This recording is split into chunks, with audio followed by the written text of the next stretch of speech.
Hello बच्चों, let's read this question. So this question says, given statement 1 is when percentage error in the measurement of mass and velocity are 1% and 2% respectively, then the percentage error in kinetic energy is 5%. Okay, statement 2 में क्या बोल रखा है?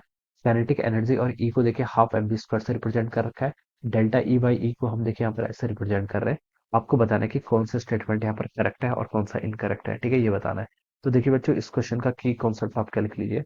The key concept of this question आप percentage error लिख लीजिए। क्या लिख लीजिए आपका? Percentage error. Alright, percentage error will be the key concept of this question, ठीक है। परसेंटेज एरर देखिए होता है क्या? परसेंटेज एरर होता है आपका फ्रैक्शनल एरर इनटू 100, ठीक है। आपको देखिए परसेंटेज एरर फाइंड आउट करना है। एनर्जी देखिए गिवन कर रखी है कितनी है आपकी? Half M B square. ये आपको फॉर्मूला क्वेश्चन में गिवन किया हुआ है, ठीक है। अब देखिए बच्चों, यहाँ से हम क्या लिख सकते हैं? इसमें आप दोनों साइड एल एन ले लेंगे। एल एन लेंगे तो हो जाएगा आपका एल एन ऑफ ई। यहाँ पर क्या हो जाएगा आपका एल एन ऑफ, देखिए कितना हो जाएगा? और 1/2, ये टर्म कॉन्स्टेंट हो जाएगी, ठीक है।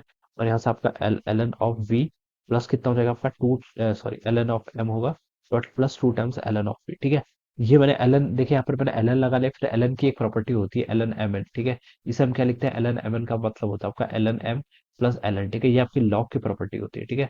ये प्रॉपर्टी को मैंने क्या कर लिया यहाँ पर यूज कर लिया, ठीक है। तो उसको ऐसा सेपरेटली डिवाइड कर लिया, ठीक है। अब देखिए बच्चों, आप क्या कर सकते हैं?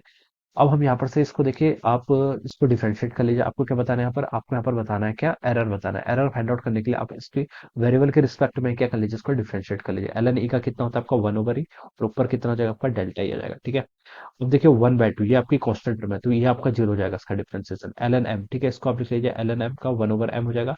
और डेल एम यहाँ पर आपका डिफरेंशियल कोफिशिएंट आ गया, ठीक है। टू ऐसे ही रहेगा, एल एन वी का डिफरेंशिएशन करके तो 1/v, और डेल्टा भी यहाँ पर ही आ जाएगा, ठीक है। तो ये आपका बच्चों फ्रैक्शनल एरर आ गया। This is your fractional error, ठीक है। अब इसमें आप एरर फाइंड आउट कर लीजिए, फिर उसको 100 से मल्टीप्लाई कर लेंगे तो आपका परसेंटेज एरर आ जाएगा, ठीक है। अब वो आपको गिवन कर रखा है परसेंटेज एरर, ठीक है। परसेंटेज एरर की फॉर्म में लिख लेते हैं। देखिए कैसे हो जाएगा आपका? Delta E by E into 100 कर लिया, तो this is now our percentage error in the measurement of energy और काइनेटिक एनर्जी, ठीक है। ये लिख सकते हैं, ठीक है। और यहाँ पर से इसको क्या लिख सकते हैं? देखिए यहाँ पर हमने 100 से मल्टीप्लाई किया, तो हर जगह आप 100 से मल्टीप्लाई कर लीजिए, ठीक है। ये आपका क्या हो जाएगा? This is our percentage error in mass, और ये हो जाएगा परसेंटेज एरर इन वेलोसिटी, ठीक है। अब यहाँ पर वैल्यूज पुट कर लीजिए। क्या बोल रखा है? परसेंटेज एरर इन मास, मास में देखिए 1% दे रखा है, ठीक है। तो ये आपका 1% हो गया सिंपली। प्लस आपका वेलोसिटी में कितना दे रखा है आपका? 2%, तो 2 इंटू 2% कर लीजिए, ठीक है। तो कितना हो गया आपका? 1%, और 2 इंटू 2 कितना? 4। तो टोटल आपका 5% के इक्वल आ गया। सो 5% is the error in the measurement of kinetic energy, ठीक है।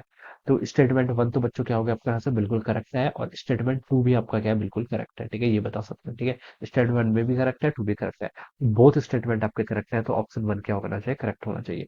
सो we can write down that option one will be the correct answer of this question, ठीक है। तो इस तरीके से बच्चों क्या करेंगे? इसको सॉल्व करेंगे। So I hope you all understood this concept. All the best and thank you so